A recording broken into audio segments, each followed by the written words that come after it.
6వ నెలలో గాబ్రియేలు అనే దేవదూత గలిలయలోని నజరేతు గుడిలో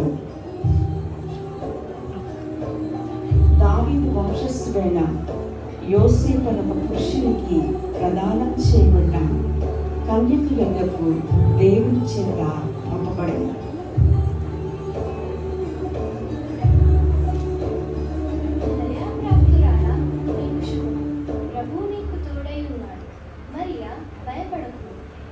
దేవుని వలన కృప పొంది, ఇదిగో నీవు గర్భము ధరించి కుమారుణ్ణి కని ఆయనకి యేసు అని పేరు పెట్టుదు. ఆయన గొప్పవాడే, సర్వోన్నతుని కుమారుడు అనబడు. ప్రభు అయిన దేవుడు ఆయన తండ్రి అయిన దావీదు సింహాసనము ఆయనకిచ్చును. ఆయన యాకోబు వంశస్థులను యుగయుగములు ఏలును. ఆయన రాజ్యము అంతం లేనిదే ఉంది. నేను పురుషుని ఎరగని దానిని ఇది ఎలా జరుగును? సర్వోన్నతుని శక్తి నిన్ను కమ్ముకొనును గనుక పుట్టబో శిశువు పరిశుద్ధుడై దేవుని కుమారుడు అనబడును. ఇదిగో ప్రభు దాసురాలను నీ మాట చూపున నాకు జరుగును గాక. యూదా ప్రదేశంలోని కొండసీమలో ఉన్న ఒక ఊరికి త్వరగా వెళ్ళి జకర్యా ఇంటిలో ప్రవేశించాను.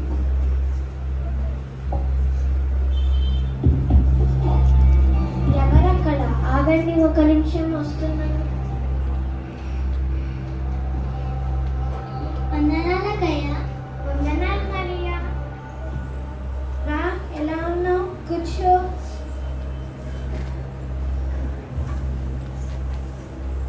అంతటా ఎలిజబెతు పరిశుద్ధాత్మతో నిండుకొనినది.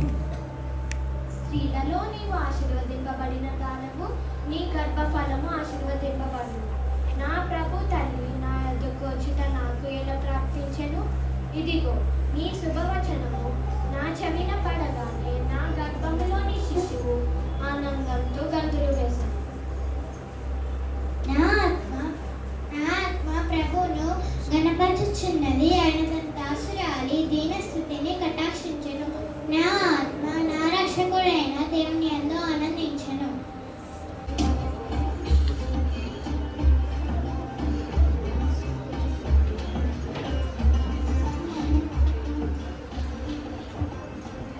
ప్రభుదూత స్వప్నమందు అతని ప్రత్యక్షమై, యోసేపు, ఓ యోసేపు, నీ భార్య అయిన మరియను చేర్చుకున్నటకు భయపడకుము. ఆమె గర్భము ధరించినది పరిశుద్ధాత్మ వలన కలిగినది. వారు వారి ప్రజలను ఆయనే రక్షించును కనుక ఆయనకు యేసు అని పేరు పెట్టుదు.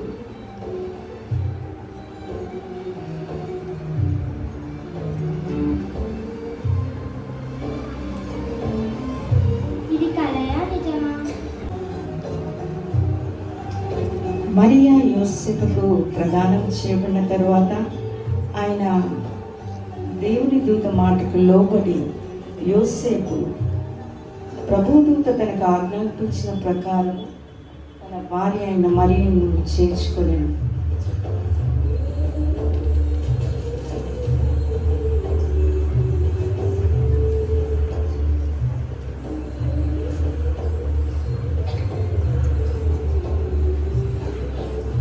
ఒక కన్యక ఈ లోకంలో గర్భవతి అయితే ఎంత అవమానము, ఎంత నింద, బంధువులతోని సుట్టుపోటు మాటలు, ఇవన్నీ ఆలోచించాడు. కానీ ఎప్పుడైతే ప్రభుదూత ఆయనకు ఆజ్ఞాపించిందో వెంటనే మరియను చేర్చుకున్నట్టుగా చూస్తూ ఉన్నాం.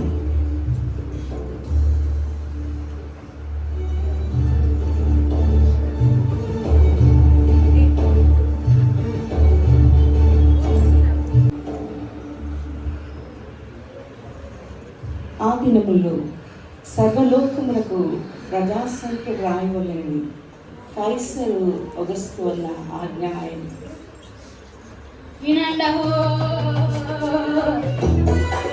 సర్వలోకమునకు ప్రజాసంఖ్య రాయవలనని కైసరు అగస్తు వలన ఆజ్ఞ మహో.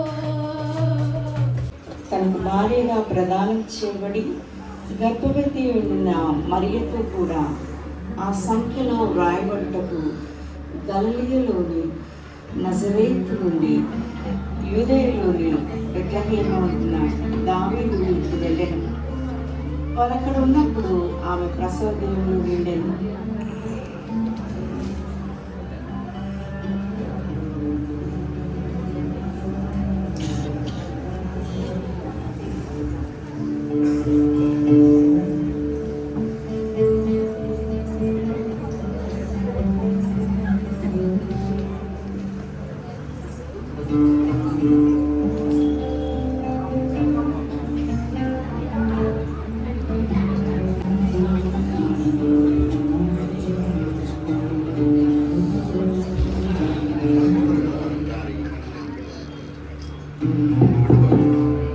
కావాలయ్యా? నా భార్య నిండు గర్భవతి అయి ఉన్నది. మీ ఇంట్లో తలదాచుకోవడానికి కాస్త స్థలం ఉంటే ఇస్తారా? మా ఇంట్లోనే స్థలం లేదు, మీకే కదయ్యా. పో.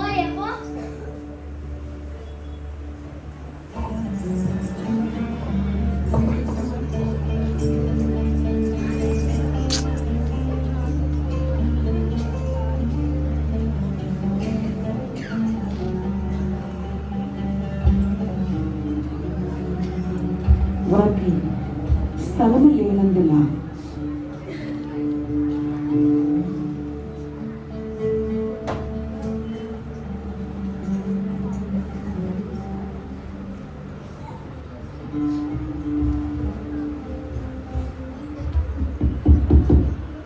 ఏం కావాలయ్యా? మన భార్య నిండు గర్భవతి అయి ఉన్నది. మీ ఇంట్లో తలదాచుకోవడానికి కాస్త స్థలం ఉంటే ఇస్తారా?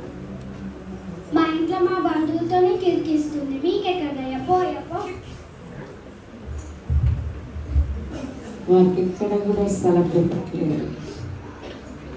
మరియం చూస్తే ఆమె నిండు చూడాలి. ఎవరు కూడా దయ చూపించే పరిస్థితి లేదు. ఆమె నడవలేని పరిస్థితిలో ఉంటుంది.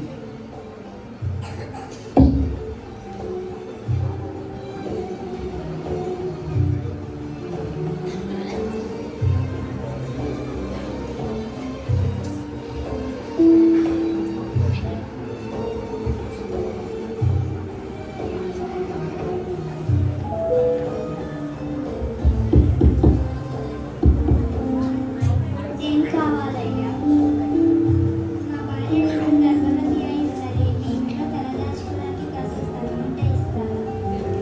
మా ఇంట్లో స్థలం లేదు, కానీ పశ్చిమలో కాస్త స్థలం. మీకు ఇష్టమైతే ఉండవచ్చు. పొలంలో ఉండి రాత్రి వేళ తమ మందను కాచుకొంచుని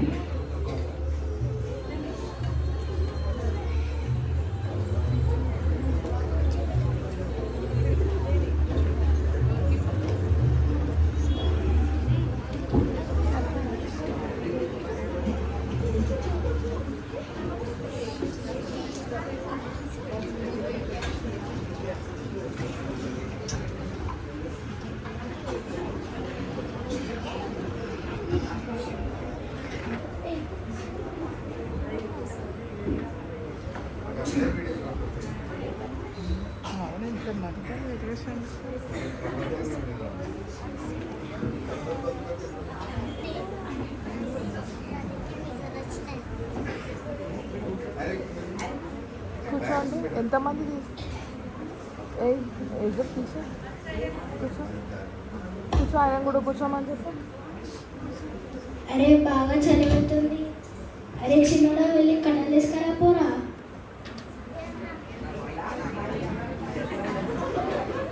సరే అన్నా.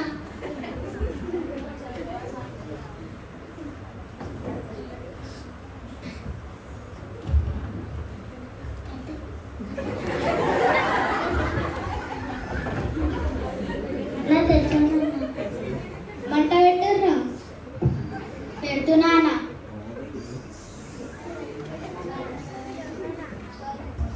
అరే చలికి గొర్రెలు ఎట్లున్నా చూసినా పోరా.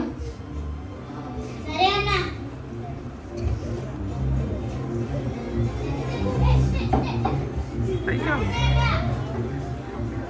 అరే ఈరోజు అందరు ఏమేమి కూరలు తెచ్చిర్రా?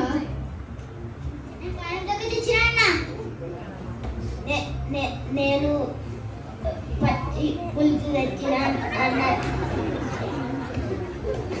పచ్చి పులుసా పచ్చ పులుసా?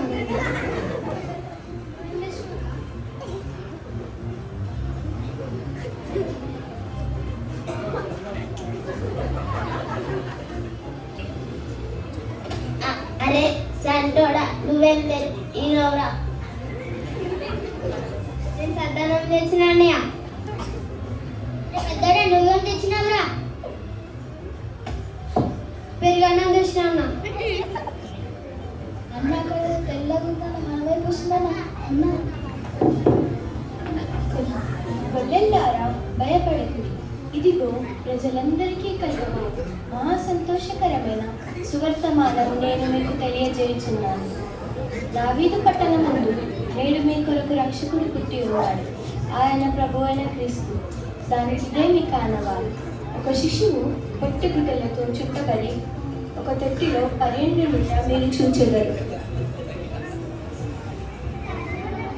స్థలములలో దేవునికి మహిమయు తనకి ఇష్టలైన మనుషులకు భూమి మీద సమాధానం కలుగును గాక.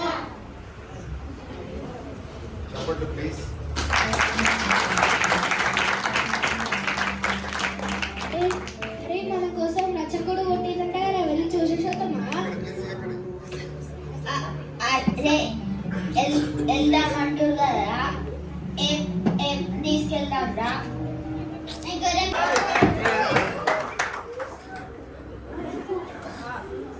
ఎవరు మీరు?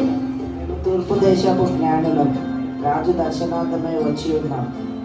కాసేపు ఆగండి. ఎవరక్కడ? ఇది ముందు కావాలక్క. చిత్తం రాజు, తూర్పు దేశపు జ్ఞానులు మీ దర్శనార్థమై వచ్చి ఉన్నారు. వెంటనే వారిని ప్రవేశపెట్టుడి. చిత్తం రాజు, మీరు వెళ్ళవచ్చు.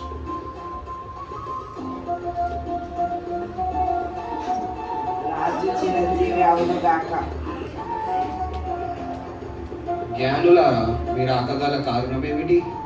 యూదుల రాజా మేము తూర్పు దేశపు జ్ఞానులం. యూదులకు రాజుగా పుట్టాడంట. మేము ఆయన నక్షత్రము చూసి వచ్చి ఉన్నాము. ఎవరక్కడ? చిత్తం రాజా. వెంటనే శాస్త్రులను ప్రవేశపెట్టుడి. చిత్తం రాజా. ఇటు రండి.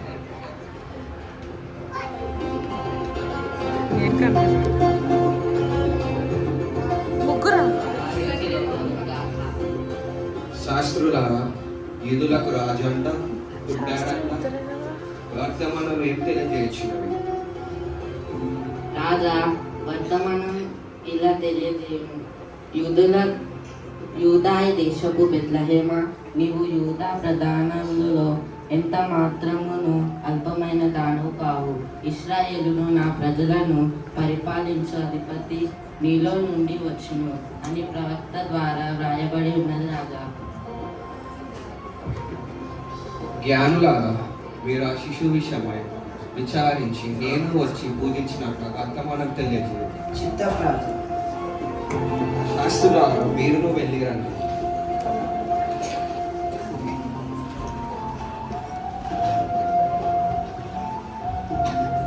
యూదులకు రాజా, నేనుండగా మరొక రాజు? అసంభవం. వెంటనే నేను 2 ఏళ్ల శిశువులు ఉన్న లోపడున్న వారందరినీ సందరించేదా.